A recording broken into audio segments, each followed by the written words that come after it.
ہمیں یہ سمجھ آتا ہے کہ ہم پختونوں کے لیے اور افغان قوم کے لیے فیصلے نئے نہیں ہیں، فیصلے وہی پرانے ہیں۔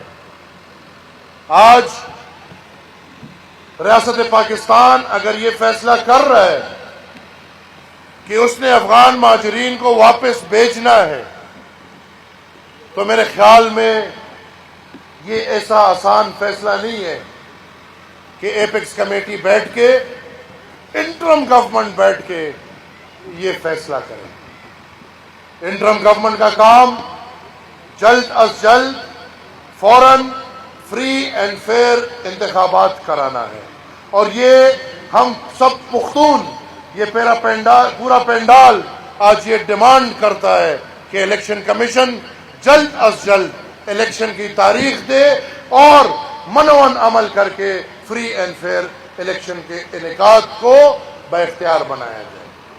اس کے ساتھ یہ جو انٹرم گورنمنٹ مزید پیچیدہ فیصلوں میں گھس رہا ہے، یہ ہم سمجھتے ہیں کہ انٹرم گورنمنٹ صرف نام کا استعمال ہو رہا ہے اور فیصلے کہیں اور ہو رہے ہیں۔ ٹھیک ہے، آپ کو مہاجر سے تکلیف ہے،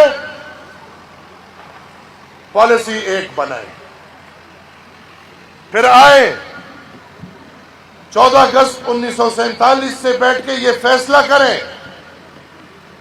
میں ماننے کو تیار ہوں آپ کے ساتھ کہ جو مہاجرین افغانستان سے آئے ہیں ان کو واپس بھیج دیں، ٹھیک ہے، لیکن یاد رہے کہ مہاجرین صرف افغانستان کے نہیں ہیں۔ اگر افغان مہاجرین کو یہاں زندگی بسر کرنے کا موقع نہیں ہے تو پھر کشمیر کے مہاجر کو بھی نہیں ہے اور ہندوستان کے مہاجر کو بھی نہیں ہے۔ پھر اسامہ بن لادن اور اس کی اولاد کو بھی یہاں پہ رہنے کی گنجائش نہیں ہے۔ یاد رہے، افغان مہاجرین کو ہم مجبور کر کے لے کر آئے ہیں۔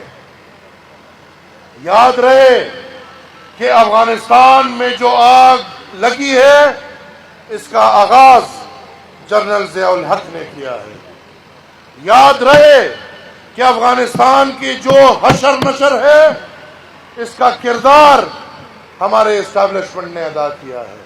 یاد رہے کہ جب یہ افغان مہاجرین پاکستان آ رہے تھے تو پاکستان کی ریاست پھولوں کے ہاروں کے ساتھ کھڑے ان کا استقبال کر رہے تھے، کیونکہ اس وقت انہوں نے افغان مہاجرین کے نام پہ پیسہ کمانا تھا۔ یاد رہے کہ آج تک افغان کمشنریٹ بنا ہوا ہے اور آج تک افغان مہاجرین کے نام پہ پاکستان کا جو ریاست ہے وہ پیسے لے رہا ہے۔ یاد رہے کہ یو این چارٹر میں آپ نے یہ فیصلہ کیا ہے کہ ہم افغانیوں کو ادھر رہنے کا موقع دیں گے۔ اگر میری قوم، میرا ملک نہیں ہے، میں تو چونکہ اردو زیادہ بول سکتا ہوں، میری قوم، لیکن بادشاہ خان بابا کہتے تھے میرا قوم۔ وہ کسی نے بولا جی قوم جو ہے یہ مؤنث ہے، تو بادشاہ خان نے بولا آپ کی قوم مؤنث ہوگی، میرا والا ہمیشہ مذکر رہے گا۔ تو میری قوم جو کہ افغانستان میں ہے یا ادھر کی زندگی کے خطروں سے آ کے یہاں زندگی بسر کر رہے ہیں، ان کو آئین، قانون، رولز اور ریگولیشن کے تحت یہاں پہ زندگی بسر کرنے کا موقع دیا جائے۔ اگر نہیں دیں گے تو پھر یہ نہ سوچے کہ ان کا کوئی پوچھنے والا نہیں ہے، یہ بھول جائیں کہ ان کے لیے کوئی آواز اٹھانے والا نہیں ہے۔ انشاءاللہ بادشاہ خان بابا کا یہ سپاہی میرے سے لے کے ایک عام ورکر تک، ہم اس نظریے سے بالکل کسی سے نڈر ہو کے اپنے قوم کے لیے دنیا کے ہر پلیٹ فارم پہ آواز اٹھائیں گے، اور پھر اپنے ملک میں تو یہ ہمارا فرض بنتا ہے کہ ان افغانیوں کے لیے ہم اس ملک میں آواز اٹھائیں۔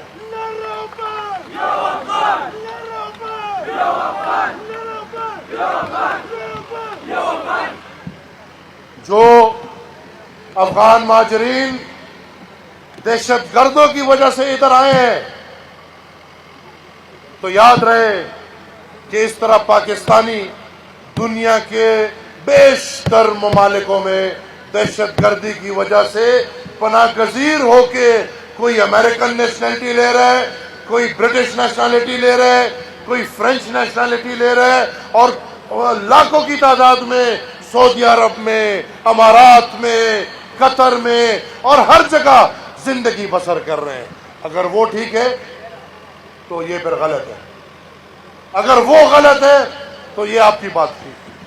اور پھر آخری, اگر آپ کہتے ہیں کہ 32 دھماکوں میں سے 12 دھماکوں میں افغان شہری ملوث ہے, تو کیا 12 دہشت گردوں کی وجہ سے 12 لاکھ افغانی مجرم بن گئے؟ اور اگر یہی فارمولا ہے تو 12 دہشت گرد افغانی ہیں, جبکہ 32 میں سے 20 دہشت گرد پاکستانی ہیں. تو اگر یہی فارمولا ہے تو میرے خیال میں پھر پاکستان کا ہر شہری کو دہشت گرد کہلا دیا جائے. لہذا دماغ کھول کے ان باتوں پہ فیصلے کریں. اپنا کیا کردہ دوسروں کے کندھوں پہ نہ ڈالیں. اپنی تاریخ سامنے رکھیں, انصاف کریں, اور انصاف کے تقاضے کے تحت افغان شہریوں کو زندگی بسر کرنے کا موقع دیا.